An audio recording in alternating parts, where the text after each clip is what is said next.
মা বাবারা ছেলে মেয়েদের মধ্যে কার কোন যোগ্যতা তাকে ওইভাবে কাজে লাগাতে হবে। সবার A+ পাওয়ার কোনো দরকার নাই।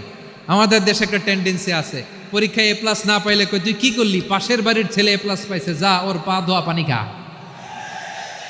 কি খা? তা আমি ভাবছি যে পা ধোয়া A+ পাওয়া ছেলেদের পা ধোয়া পানির একটা পানির ব্র্যান্ড বানাইতে হবে, এরকম লেখা থাকবে A+ পাওয়া ছেলেদের পা ধোয়া পানি। খাওয়া নাই, এগুলার খাওয়া নাই। ওরে আল্লাহ A+ পাওয়ার জন্য বানাইছে, আর আপনার ছেলেকে এই A+ গুলারে নিয়ন্ত্রণ করার জন্য আল্লাহ বানাইছে। ওকে দিয়ে আল্লাহ কি করবে আপনি জানেনই না। একটা A+, একটা A গ্রেড একটা মানুষের জীবনকে ঠিক করে দিতে পারে না। আপনার ছেলেকে আল্লাহ অন্যদিকে যোগ্যতা দিয়েছে। ওদের মনোবল ভাঙবেন না, খবরদার খবরদার। ছেলে মেয়েদের মনোবল ভাঙবেন না। যাকে দিয়ে যেটা হবে তাকে দিয়ে সেটা করতে হবে, তার প্রতিভাকে সেভাবে কাজে লাগাতে হবে। তাহলে বাংলাদেশ আমাদের এই জনসংখ্যা জনসম্পদে রূপান্তরিত হবে। আমাদের সরকারের তত্ত্বাবধানে আমাদের 18 কোটি জনগণ দক্ষ জনশক্তিতে রূপান্তরিত হোক, আমরা চাই কি চাই না? আমরা ভালো মানুষ, শ্রেষ্ঠ মানুষ হতে চাই কি চাই না? ওই জাপানিজদের মতো সৎ, ওই ইউরোপিয়ানদের মতো কালচার্ড আমাদেরকে আল্লাহ তাআলা কোরআন সুন্নাহ অনেক কিছু দিয়েছেন। যেহেতু বর্তমানে আমরা দেখছি তারা সৎ, তাদের মধ্যে ভ্যালিউ আছে, সেগুলো আমাদের মধ্যে আনার দরকার আছে না নাই? আর ইসলাম দিয়ে আমাদের জীবনকে সাজাতে হবে, ইসলাম দিয়ে আমার পরিবারকে সাজাতে হবে। ইসলাম থেকে, কোরআন থেকে প্রেসক্রিপশন না নিলে জীবন সুন্দর হবে না। কোরআন থেকে প্রেসক্রিপশন না নিলে সমাজ সুন্দর হবে না। কোরআনের প্রেসক্রিপশন না মানলে রাষ্ট্র সুন্দর হবে না। কোরআনের প্রেসক্রিপশন অ্যাপ্লাই না করলে শুধু দুর্নীতি দমন কমিশন দিয়ে দুর্নীতি বন্ধ করা যাবে না। এজন্য কোরআনের আইন আমরা চাই কি চাই না?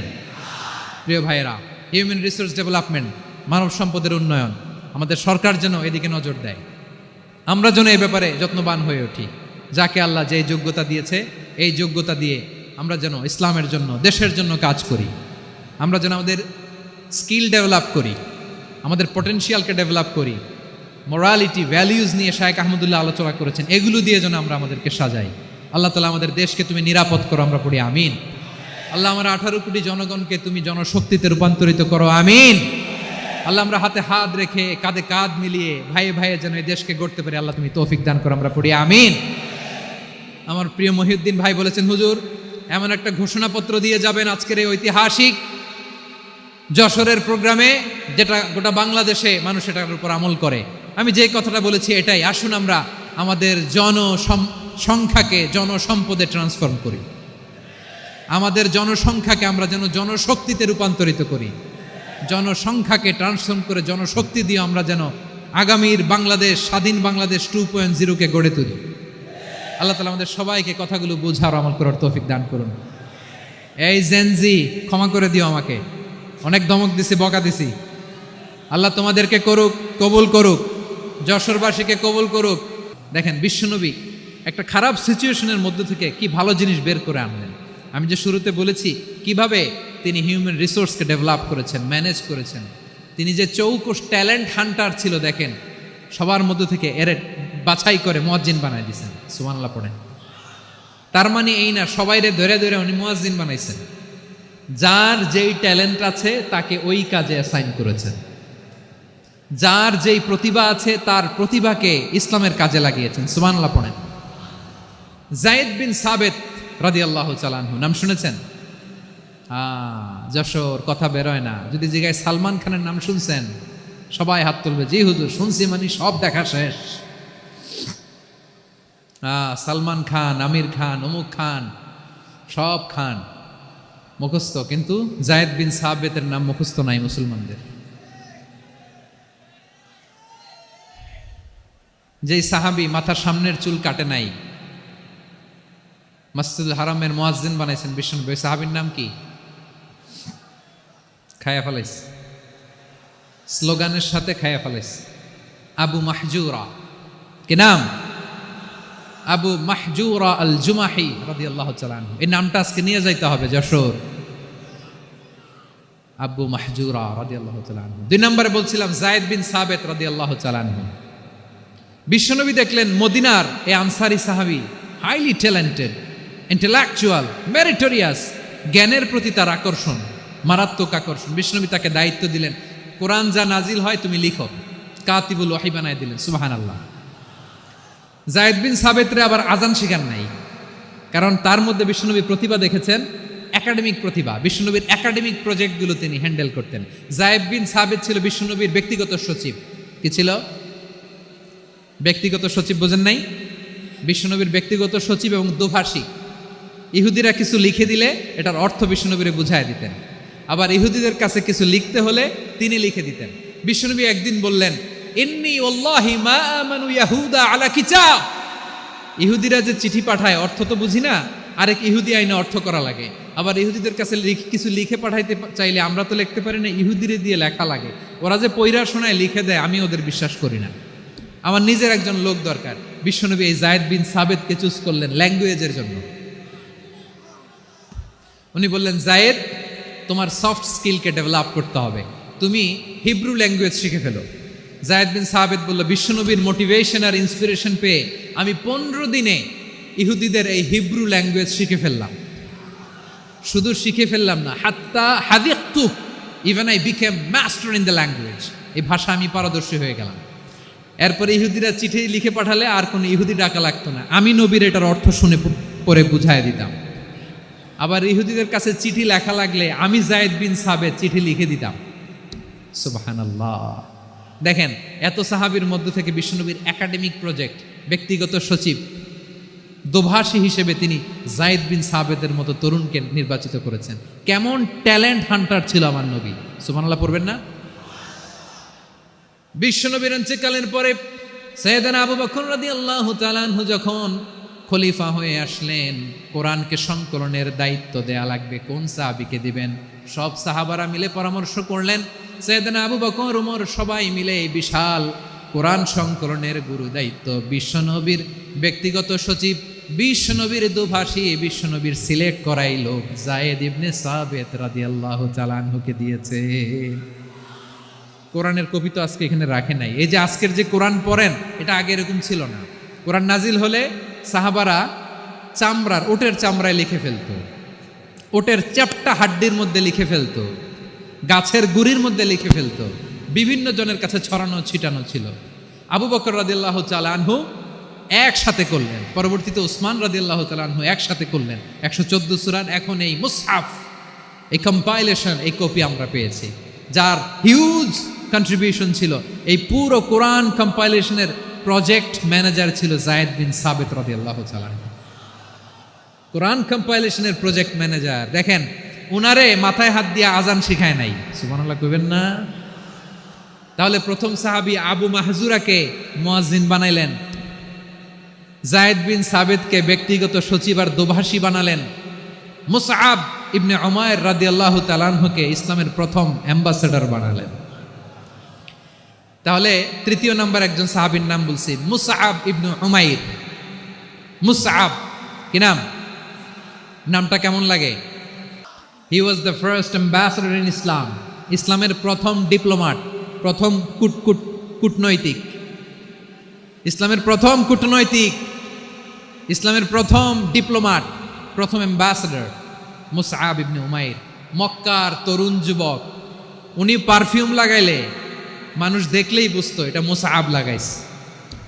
এমন ড্যাশিং ফেসের ছিল, এমন স্মার্ট ড্যাশিং ফেস, এমন পার্সোনালিটির মানুষ ছিল মুসআব রাদিয়াল্লাহু তাআলা। কারণ যিনি ইসলামের স্পোকম্যান হবেন, মুখপাত্র হবেন, তার স্মার্ট হওয়ার দরকার আছে না নাই? আকাবার প্রথম শপথ যখন হলো, তাদের সাথে বিষ্ণু ঈসা ইসলাম মদিনাতে একজন মুখপাত্র পাঠালেন, ডিপ্লোম্যাটকে পাঠালেন, অ্যাম্বাসেডর অফ ইসলাম। তিনি হচ্ছেন মুসআব ইবনে উমাইর। পড়েন সুবহানাল্লাহ।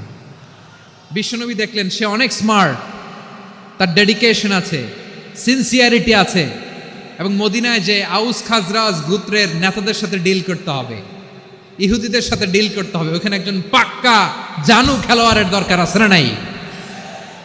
মুসআব ইবনে উমাইর রাদিয়াল্লাহু তাআলা আনহু, ওনাকে বিষ্ণু ঈসা ইসলাম চুজ করলেন। এবং বিষ্ণু ঈসা ইসলামের এই চুজিংটা, এই সিলেকশনটা এত সুন্দর ছিল, তিনি মদিনাতে যে বিশ্বনবী আসার আগেই মদিনার জমিনকে তিনি উর্বর করে ফেলছেন। প্রতিটা ঘরে ঘরে কালিমার দাওয়াত তিনি পৌঁছায় দিয়েছেন। জুমার বিধান নাজিল হয়েছে কিন্তু মক্কায় পরিবেশ নাই জুমা পালনের। বিষ্ণু ইসলাম একজনকে দিয়ে খবর পাঠালেন, যাও মদিনায় মুসাবকে যেয়ে বলো, মুসাব তো আমার শিক্ষক, আমার স্পোকম্যান, মদিনাতে যেন তারা জুমা কায়েম করে। বিশ্বনবীর আগেই মুসাব মদিনার মুসলিমদেরকে নিয়ে মদিনায় প্রথম জুমা কায়েম করে ফেলছে। সুবহানাল্লাহ। ডিপ্লোম্যাটদের কেমন হইতে হয়, অ্যাম্বাসেডারের কেমন হইতে হয়, মুসাব রাদিয়াল্লাহু তাআলা আনহুর কাছ থেকে শিখে নাও। মুসাব নামটা কেমন লাগে? যশোর যাদের সন্তান হবে, ছেলে সন্তান, আমার রাস্তায় পাইলে সবাই জিজ্ঞেস করে, হুজুর একটা নাম দেন, আমার ছেলে হবে। যশোরবাসীর জন্য আমি একটা নাম দিয়ে দিলাম, নাম রাখতে হবে মুসাব। কি নাম? নামটা যাদের ভাল লাগে, ছেলে সন্তান অনাগত আসবে, মনে চাইলে নাম রেখে দিবেন মুসাব রাদিয়াল্লাহু তাআলা আনহুর নামে মুসাব। তাহলে মুসাব রাদিয়াল্লাহু তাআলা আনহুকে বিশ্বনবী ল্যাঙ্গুয়েজ শিখান নাই, সফট স্কিল শিখান নাই। জায়েদ রাদিয়াল্লাহু তিনি হিব্রু ল্যাঙ্গুয়েজ শিখেছেন, সুরিয়ানি শিখেছেন, কিন্তু মুসাবকে তিনি বানিয়েছেন the spokesman of Islam, the first diplomat, the ambassador of Islam. সুবহানাল্লাহ পড়বেন না? আব্দুল্লাহ ইবনে আব্বাস রাদিয়াল্লাহু তাআলা আনহু বিশ্বনবীর কাজিন, চাচাতো ভাই। আবার মাইমুনা রাদিয়াল্লাহু তাআলা আনহু, মাইমুনা নবীর স্ত্রী, তিনি ছিলেন আব্দুল্লাহর আপন খালা। তো নবীর বউ যদি ওনার খালা হয়, নবী তার কি? বুঝে নাই, নবী তার কি? খালু। তাহলে সম্পর্ক অনেক গভীর, কাজিন আবার খালু। ছোট্ট মানুষ, তাই রাতে মাঝে মাঝে ঘরে থাকতো। বিশ্বনবী দেখলেন আব্দুল্লাহ যেহেতু আমার ঘরে ঢুকতে পারে, আব্দুল্লাহরে এই উম্মতের বড় শিক্ষাবিদ বানাইতে হবে। কথা বোঝে নাই? আব্দুল্লাহকে কি বানাইতে হবে? শিক্ষাবিদ, এডুকেটর অফ দিস উম্মা, এই উম্মার শিক্ষাবিদ বানাইতে হবে। তাই আব্দুল্লাহ ইবনে আব্বাসকে বিশ্বনবী হাতে কলমে শিক্ষা দিয়েছেন। আব্দুল্লাহ ইবনে আব্বাস রাদিয়াল্লাহু তাআলা আনহু, ওনাকে বিশ্বনবী হাতে কলমে শিক্ষা দিয়েছেন, যেহেতু উম্মতের শিক্ষাবিদ হবেন, এডুকেটর হবেন। তো বিশ্বনবী রাতে যখন তাহাজ্জুদ পড়তেন, ছোট্ট আব্দুল্লাহ ঘরে থাকতো। বুঝতে পেরেছেন? ছোট্ট মানুষ তো ঘরে থাকতো। তো বিশ্বনবী তাহাজ্জুদের জন্য একবার দাঁড়িয়েছেন, ছোট্ট আব্দুল্লাহ ওযু করে দাঁড়াইছে। আচ্ছা বলেন তো, ইমাম আর মুসল্লি মোট যদি দুইজন হয়, একজন ইমাম একজন মুসল্লি, তো মুসল্লি ইমামের কোন দিকে দাঁড়াবে? ডানে দাঁড়াবে। ছোট্ট আব্দুল্লাহ বোঝে নাই, বিশ্বনবী তাহাজ্জুদ শুরু করেছেন, উনি ইক্তেদা করছেন আর দাঁড়াইছেন বায়ে। কোথায় দাঁড়িয়েছেন?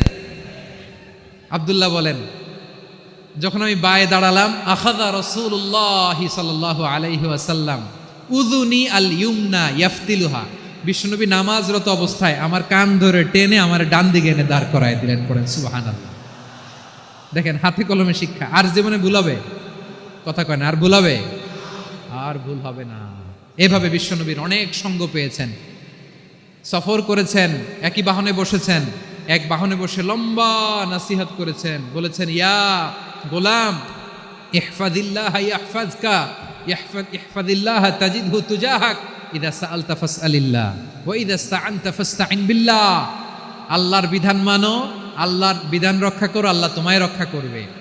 আব্দুল্লাহ, চাইতে হলে আল্লাহর কাছে চাও, সাহায্য চাইতে হলে আল্লাহর কাছে সাহায্য চাও। মনে রাখো, গোটা বিশ্বের সবাই যদি তোমার সাহায্য করতে চায়, ততটুকুই করতে পারবে যতটুকু আল্লাহ তোমার নসিবে রেখেছে।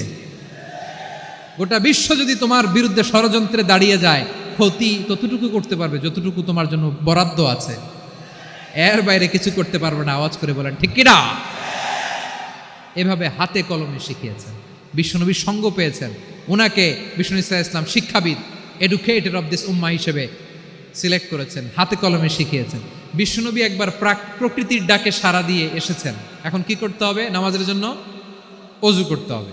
বিশ্বনবী এসেই দেখেন অজুর বদনায় পানি ভরা, খুশি হয়ে গেলেন, বললেন, কে রেখেছে পানি? একজন বলল, আব্দুল্লাহ রেখেছে। বিশ্বনবী অত্যন্ত খুশি হলেন, খুশি হয়ে একটা দোয়া করলেন, বললেন, আল্লাহুম্মা ফাক্কিহু ফিদ্দীন ওয়া আল্লিমহু তা'ওয়ীল। আল্লাহ, তুমি আব্দুল্লাহকে দ্বীনের বুঝ দিও আর কোরআনের তাফসির শিক্ষা দিও।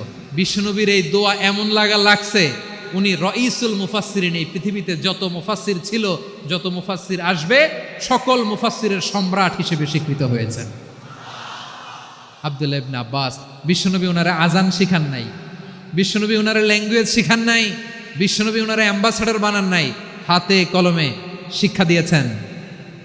ছোট্ট মানুষ, বিশ্বনবী ইন্তেকাল করলেন, আবু বকরের সময় গেল, ওমরে ফারুকের খেলাফত, তখনও তিনি তরুণ। ওমরে ফারুক রাদিয়াল্লাহু তাআলা আনহু ওনার ক্যাবিনেট মিনিস্ট্রির বৈঠকে এই আব্দুল্লাহ ইবনে আব্বাসকে পাশ দিয়ে বসায় রাখতেন। বয়স্ক সাহাবারা এটা পছন্দ করতো না, তারা বলতো ঘটনা কি, আব্দুল্লাহর মতো ছেলে নাতি আমাদের আছে, এরা কেন রাখে ওমরে ফারুক? ওমরে ফারুক এটা টের পেলেন, তিনি বুঝতে পারলেন যে ক্যাবিনেট মেম্বাররা এটা পছন্দ করে না, ছোট্ট আব্দুল্লাহরা কেন রাখি, কেন যে রাখি এটা একদিন বুঝাবো। একদিন মিটিংয়ে তিনি সবাইকে বললেন, ইদা জাআ নাসরুল্লাহি ওয়াল ফাতহ। এই আয়াত দ্বারা উদ্দেশ্য কি বলেন তো মুরব্বী সাহাবীরা? এক সাহাবী বলেন, এই সূরা দ্বারা উদ্দেশ্য আল্লাহ বলেছেন আমাদেরকে বিভিন্ন ল্যান্ড, বিভিন্ন এলাকা বিজয় করতে হবে। ওমরে ফারুক বললেন না, হয়নি। আরেকজন বললেন, বিজয় হওয়ার পর আমাদের বেশি বেশি আল্লাহর বরত্বের ঘোষণা দিতে হবে, এটা উদ্দেশ্য। ওমরে ফারুক বললেন না, হয় নাই। যারা জিজ্ঞেস করেন কেউ পারে না। সব শেষে বিশ্বনবী ছোট্ট আব্দুল্লাহরে বলেন, আব্দুল্লাহ ইদা জাআ নাসরুল্লাহি ওয়াল ফাতহ এর দ্বারা উদ্দেশ্য কি বলো তো? ছোট্ট আব্দুল্লাহ বলেন, হুয়া আজালু রাসূলিল্লাহ। এই আয়াত দ্বারা বিশ্বনবীর বিদায়কে উদ্দেশ্য নেওয়া হয়েছে। ওমরে ফারুক বললেন, হাদা হুয়া, এটাই তো সঠিক উত্তর, এটাই সঠিক তাফসীর এই আয়াতের। কারণ ইদা জাআ নাসরুল্লাহি ওয়াল ফাতহ, যখন আল্লাহর সাহায্য আর বিজয় আসবে, ওয়া রাআইতান নাসা ইয়াদখুলুনা ফি দীনিল্লাহি আফওয়াজা, আপনি দেখবেন দলে দলে ঢলে ঢলে বানের পানির মতো মানুষ ইসলামের দিকে ঢুকতেছে, ইসলামের বিজয় হয়েছে। তো ইসলামের বিজয়ের মিশন নিয়ে নবী আসছে, বিজয়ী যখন হয়ে গেছে এখন তো নবীর বিদায় হবে। জোরে বলেন ঠিক কিনা? কোন সাহাবী এই সূক্ষ্ম কথাটা ধরতে পারে নাই, ওই আব্দুল্লাহ ছাড়া। আব্দুল্লাহ যখন উত্তর দিছে সব সাহাবীদের টনক নড়েছে। এরপর থেকে কোনো ক্যাবিনেট মিটিংয়ে আর কোনো সাহাবারা কোনো প্রশ্ন করে নাই, আওয়াজ করে পড়েন সুবহানাল্লাহ। বিশ্বনবী আব্দুল্লাহ ইবনে আব্বাসকে দ্য এডুকেটর অফ দ্য উম্মাহ, উম্মার শিক্ষাবিদ হিসেবে গ্রহণ করেছেন। আওয়াজ করে পড়তে হবে আল্লাহু আকবার। সাহাবীদের নামগুলো মনে থাকবে?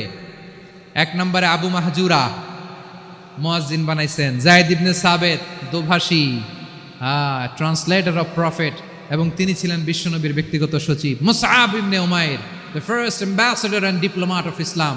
আব্দুল্লাহ ইবনে আব্বাস, এই উম্মার সবচেয়ে বড় এডুকেটর, শিক্ষাবিদ। আরেকজন ছিল আব্দুল্লাহ ইবনে মাসউদ রাদিয়াল্লাহু তাআলা। দুই আব্দুল্লাহ, আব্বাস গেল, আরেকজন হচ্ছে মাসউদ। মক্কার তরুণ, ছাগল পালতো মুশরিকের। বিশ্বনবী আর আবু বকর রাদিয়াল্লাহু তাআলা আনহু একবার গেলেন, যে দেখে এই তরুণ দাঁড়ায় আছে। বিশ্বনবী বলেন, আমি খুব ক্ষুধার্ত, তোমার কাছে কি দুধ আছে ছাগলের? আব্দুল্লাহ ইবনে মাসউদ বলে, আছে। ওয়ালাকিন আনা মুতামান, যে দুধ আছে এটা আমানতের, আমি দিতে পারবো না। বিশ্বনবী এইটা শুনেই তারা টার্গেট করে ফেলছে। আনা মুতামান, দুধ আছে কিন্তু এটা আমার মালিকের, আমি তো দরদ দেখাই, আমার মালিকের দুধ আপনি পথিক, আপনারা দিতে পারি না।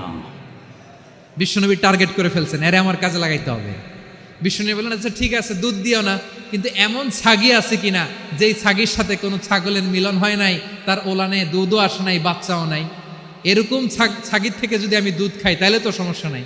বলতেছে, এরকম ছাগির থেকে দুধ খাইলে সমস্যা নাই, কারণ এরকম ছাগির ওলান থেকে দুধ আসবেও না। বলতেছে, ঠিক আছে, এরকম একটা ছাগি নিয়ে আস। নিয়ে আসা হলো। বিশ্বনবী বিসমিল্লাহ বলে ওই ছাগির ওলানে হাত দিলেন। হাত দিতে দেরি, পুরো ওলানটা দুধে ভরে যেতে দেরি হয় না। বিশ্বনবী আর আবু বকর রাদিয়াল্লাহু তাআলা আনহু দহন করে পেট ভরে খেলেন। এই দৃশ্য আব্দুল্লাহ ইবনে মাসউদের হৃদয়ে দাগ কাটলো। এই মুজিজা দেখে তিনি বললেন, আশহাদু আল্লা ইলাহা ইল্লাল্লাহ ওয়া আশহাদু আন্না মুহাম্মাদুর রাসূলুল্লাহ। তিনি ষষ্ঠ মুসলিম ছিলেন, 6 নম্বর মুসলমান। ওনাকে টার্গেট করে বিশ্বনবী দেখলেন এমন ইন্টেলেকচুয়াল ব্রেন, উনি সূক্ষ্ম সূক্ষ্ম জিনিস বুঝে বেশি, ফিকহি জ্ঞান ওনার মধ্যে বেশি। বিশ্বনবী ওনাকে কোরআনের জ্ঞান শিক্ষা দিতে লাগলেন। উনি বিশ্বনবী সবার কাছে কোরআন শোনায়, কিন্তু বিশ্বনবী নিজে আব্দুল্লাহ ইবনে মাসউদের কাছ থেকে কোরআন শুনতো। বিশ্বনবী একবার বললেন, ইকরা আলাইয়া ইয়া মাসউদ। ইবনে মাসউদ, একবার শোনাও তো কোরআন দেখি। আব্দুল্লাহ ইবনে মাসউদ বলে, আকরাউ আলাইকা ওয়া আলাইকা উনজিল। নবী, আপনার উপর কোরআন নাজিল হয় আর আমি আপনার সামনে কোরআন পড়ব। বিশ্বনবী বললেন, ইন্নী উহিব্বু আন আসমাআহু মিন গায়রি। আমি নিজে পড়তে যেমনি ভালোবাসি, অন্যে পড়ুক আমি শুনবো, এটাও আমি ভালোবাসি। সূরা নিসা তিনি তেলাওয়াত করে শুনিয়েছেন। এমন সূক্ষ্ম সূক্ষ্ম বিষয় বিশ্বনবী উনাকে ধরিয়ে দিয়েছেন। উনি হয়ে গিয়েছেন আব্দুল্লাহ ইবনে আব্বাস, হয়েছেন রাইসুল মুফাসসিরিন, উনি হয়ে গিয়েছেন ফাকিহুল উম্মাহ। উনার চাইতে বড় ফকি এই পৃথিবী আর দেখবে না। চিল্লায় বলেন সুবহানাল্লাহ। উনি বলতেন, ওয়াল্লাহি ওয়াল্লাহি ইল্লাযী লা ইলাহা গায়রু মা উনজিলাত সূরাতুন ইল্লা ওয়া আনা আ'লামু আইনা উনজিলাত ওয়া ফীমা উনজিলাত। বিশ্বনবী এমন ভাবে কোরআনের দার্স আমাকে দিয়েছেন, কোরআনে যত সূরা নাজিল হয়েছে যেখানে নাজিল হোক না কেন আমি জানি এটা কোথায় নাজিল হয়েছে এবং কোন প্রেক্ষাপটে নাজিল হয়েছে। এমন একটা সূরা নাই যে সূরার কোথায় নাজিল হয়েছে আমি মাসুদের জানা নাই, কোন প্রেক্ষাপটে নাজিল হয়েছে আমার জানা নাই। এরকম ঘটবে না, চিল্লায় বলেন আল্লাহু আকবার। এই আব্দুল্লাহ ইবনে মাসউদ রাদিয়াল্লাহু তাআলা আনহু কুফার চিফ জাস্টিস ছিলেন।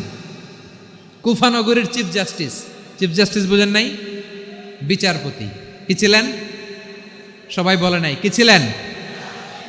বিচারপতি ছিলেন। এবং ওনার যে ফিকহি জ্ঞানের ধারা, এটাই আলকামা, ইব্রাহিম আন-নাখাই, হাম্মাদ ইবনে সুলাইমান হয়ে ইমাম আবু হানিফা পর্যন্ত পৌঁছেছে। এবং ওনার ফিকহি জ্ঞানের ধারাই হানাফি মাযহাবে অ্যাকসেপ্ট হয়েছে। আজও এগুলো হানাফি মাযহাবে চর্চিত হয়। হানাফি মাযহাবের সব ফিক আব্দুল্লাহ ইবনে মাসউদের ফিকহি জ্ঞানের ধারা থেকে নেওয়া হয়েছে। চিল্লায় পড়েন সুবহানাল্লাহ।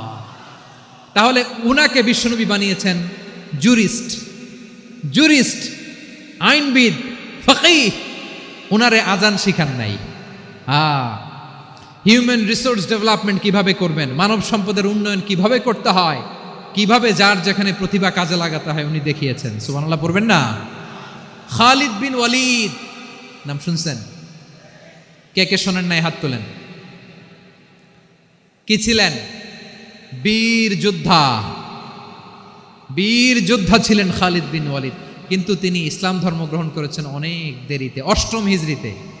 তার মানে 8ম হিজরির আগে উনি মুশরিকদের পক্ষে লড়াই করেছেন। উনার হাতে কত মুসলিম সাহাবী যে নিহত হয়েছে হিসাব নাই। বিশ্বনবী টার্গেট করে রাখছে, তুমি আমাদের মুসলিমদের এত ক্ষতি করলা, তুমি যখন মুসলমান হবা তোমার দিয়ে আমি এমন কাম করামু যে এটা আর কেউ করতে পারবে না। সুবহানাল্লাহ নাই? যশোর ক্লান্ত হয়ে গেছে।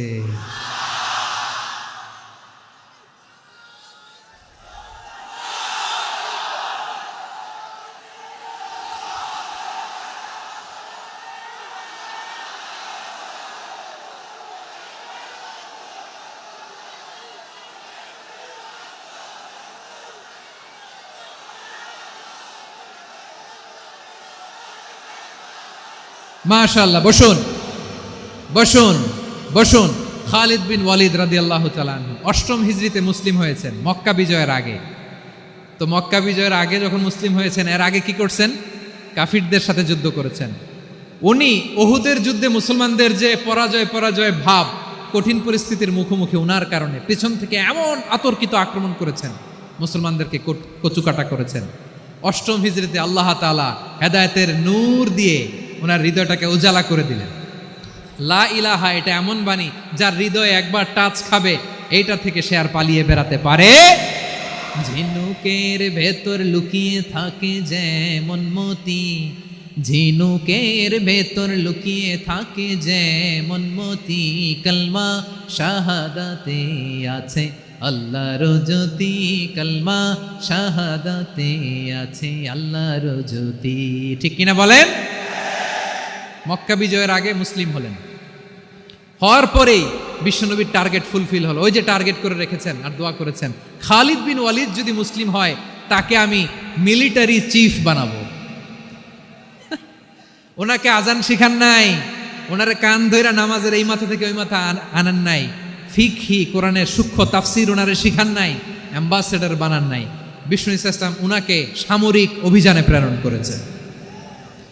সামরিক অভিযানে তিনি প্রেরণ করেছেন। উনার জীবদ্দশায় উনার নেতৃত্বে যতগুলো যুদ্ধ হয়েছে একটা যুদ্ধেও তিনি পরাজয় বরণ করেন নাই। ওমরে ফারুকের সময়কালে তিনি চিফ অফ মুসলিম মিলিটারি মানে মুসলিম সেনাপতি হয়েছেন। যশোর আওয়াজ করো, ঠিক কিনা বলো? সেনাপতি, মুসলিম সেনাপতি। তাহলে কিভাবে হিউম্যান রিসোর্স ব্যবহার করতে হয় গোটা বিশ্ব আমার নবীর কাছ থেকে শিখে নাও। খালিদ বিন ওয়ালিদ, ওনাকে বিশ্বনবী একটা উপাধি দিয়েছেন। উপাধিটা হচ্ছে সাইফুল্লাহিল মাসলুল, আল্লাহর নাঙ্গা তরবারি, আল্লাহর খোলা তরবারি, দ্য ওপেন সোর্ড অফ আল্লাহ। খালিদ বিন ওয়ালিদ মুসলিম সেনাপতি। হাসান বিন সাবেত নাম শুনছেন? দেখি উনি কি ছিল বলেন। রাসূলের সভা কবি, কালচারাল হিজিমনিকে ডিফিট করার জন্য উনি ভালো অস্ত্র চালানো জানতেন না, ওই কাজে উনি যেতেন না। ওনার ছিল কাব্য প্রতিভা।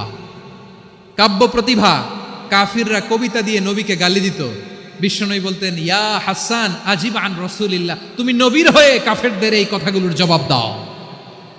বিশ্বনবীর একটা মিম্বার ছিল, বিশ্বনবীর মিম্বারের পাশাপাশি মসজিদে নববীতে এই হাসান বিন সাবিতের জন্য বিশ্বনবী একটা স্পেশাল মিম্বার বানিয়ে দিয়েছেন। এখান থেকে তুমি জবাব দাও। এবং বিশ্বনবী বলেছেন, আল্লাহুম্মা আইয়িদহু বিরূহিল কুদুস, আল্লাহ হাসান আমার পক্ষে জবাব দেয়, তুমি জিব্রাইল মারফত তাকে সাহায্য পাঠাইয়া দিও। রাসূল সাল্লাল্লাহু আলাইহি ইসলামের সভা কবি, the poet of the prophet, নবীর কবি, উনি কবিতা দিয়ে এমন উচ্চাঙ্গের ভাষায় কবিতা দিয়ে তিনি জবাব দিতেন, কাফিরদের গা শিহরে যেত, তাদের হৃদয়ে আগুন ধরে যেত। তাহলে এরকম কবিরও দরকার আছে না নাই? এখন যাকে আল্লাহ দিছে কাব্য প্রতিভা, এরা যদি আপনি যুদ্ধের ময়দানে পাঠান হবে? যারে দিছে সুরেলা গলা, এরা যদি অ্যাম্বাসেডর বানান হবে না। হাসান বিন সাবিত ছিলেন বিষ্ণু ইসলামের কবি। হুযায়ফা ইবনুল ইয়ামান বিশ্বনবীর গোয়েন্দা বিভাগের প্রধান। কিসের প্রধান? হুযায়ফা ইবনুল ইয়ামান, ওনার ছিল ডিটেকটিভ মাইন্ড, গোয়েন্দা বিভাগের প্রধান। এবং উনি হচ্ছেন সাহিবু সিররি রাসূলিল্লাহ, রাসূল সাল্লাল্লাহু আলাইহি ওয়াসাল্লামের গোপন তথ্যের ধারক বাহক। নবীর যেই কথা কেউ জানে না, সব হুযায়ফার পেটের ভিতরে ছিল। সুবহানাল্লাহ পড়েন। মদিনার যত ইহুদিদের একটা লিস্ট ছিল, এই লিস্ট শুধু দুইজন জানতো, বিশ্বনবী আর হুযায়ফা। সুবহানাল্লাহ পড়বেন না? তাহলে উনাকে কোন দায়িত্ব দিছে? কোন বিভাগ? যশোর, আওয়াজ করো, কোন বিভাগ? গোয়েন্দা বিভাগের হেড ছিল। খন্দকের যুদ্ধে প্রচন্ড আজকের মতো শৈত্য প্রবাহ, মাটি খনন করতে করতে সাহাবীদের পেটে ক্ষুধা নাই, দাঁড়াইতে পারে না নামাজের জন্য, এত ক্লান্ত, ক্লান্ত শ্রান্ত। বিশ্বনবী বললেন, কে আছো? এই কঠিন শীত, এই ভয় আর ক্ষুধার মধ্যেও খন্দকের পরীক্ষার টপকে শত্রু শিবিরে যে আমাকে তথ্য দিবা, কে আছো? কারো গায়ে শক্তিই নাই যে দাঁড়াবে, কেউ দাঁড়ায় না।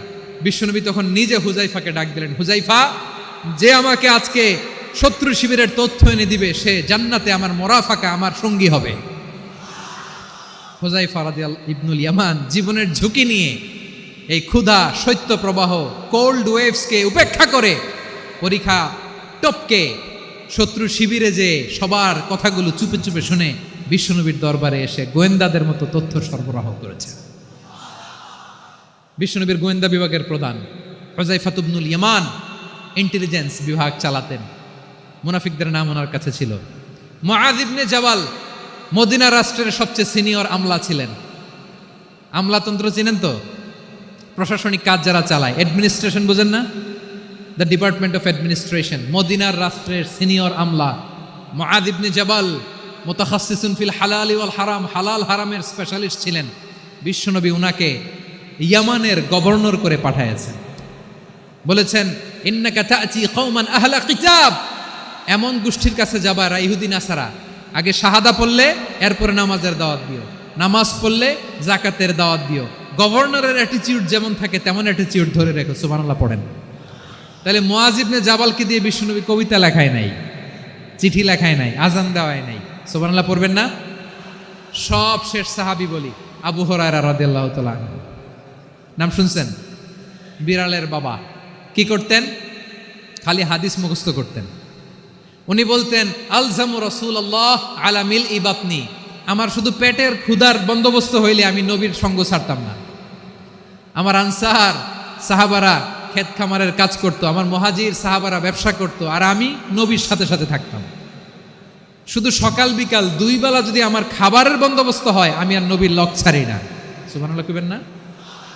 5374টা হাদিস তিনি বর্ণনা করেছেন। সবচেয়ে বেশি হাদিস বর্ণনাকারী সাহাবী। হাদিস প্রিজার্ভেশনের কাজে বিশ্বনবী ওনাকে কাজে লাগিয়েছেন।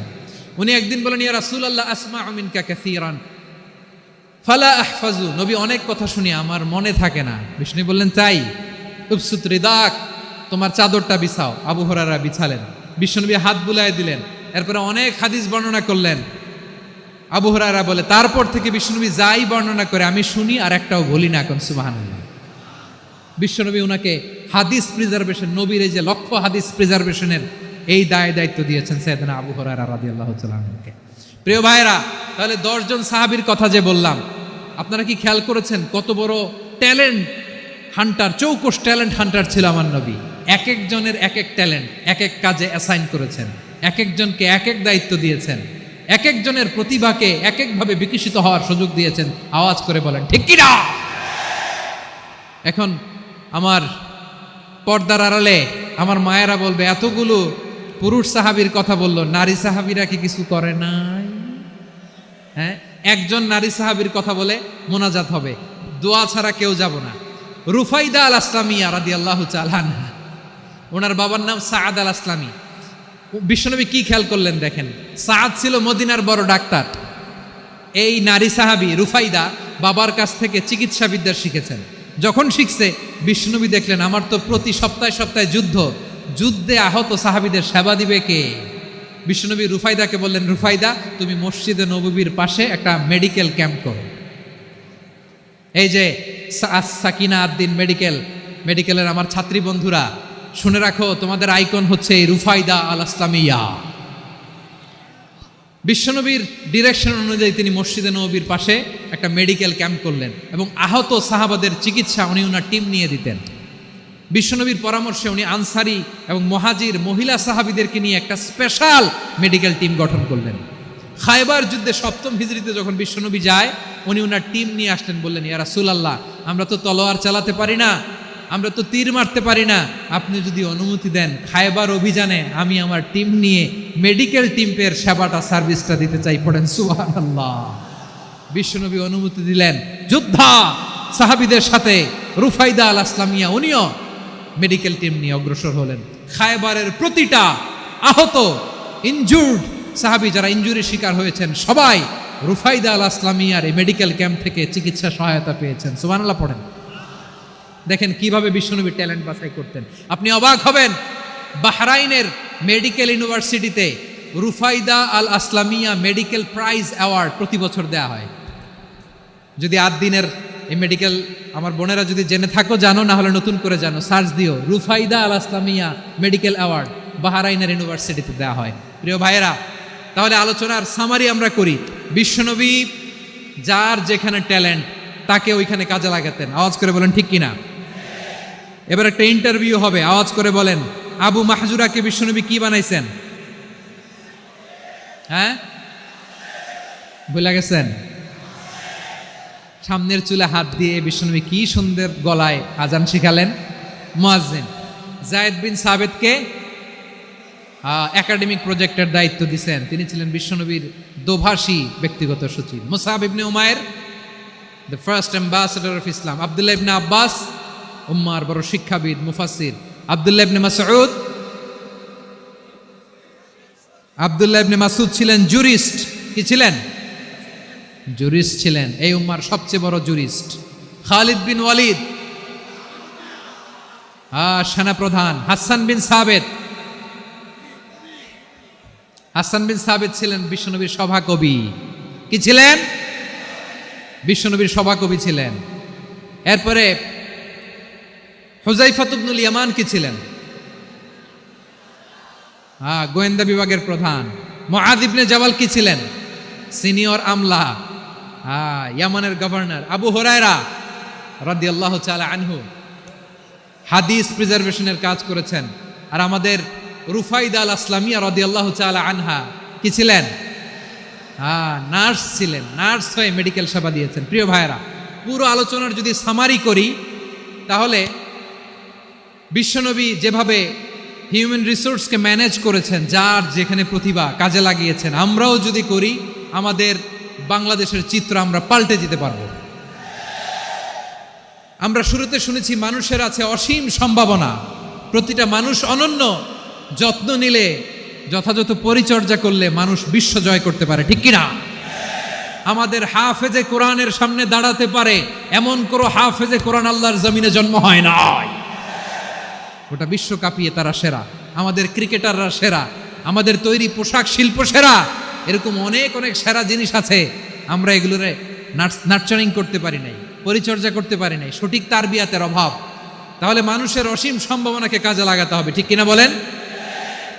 ইউনুস গভর্নমেন্টকে আমি বলবো, অল্প সময়ের জন্য আপনারা এসেছেন, সংস্কারও করতে হবে, আবার নির্বাচনও করতে হবে। সব সংস্কার হয়তো করতে পারবেন না, যতটুকু পারবেন এর মধ্যে আমাদের যে হিউজ ম্যান পাওয়ার, আমাদের যে মানব সম্পদ, হিউম্যান রিসোর্স, এটাকে ডেভেলপ করে আপনাদের যেতে হবে। যেটা পারবেন না সেটাকে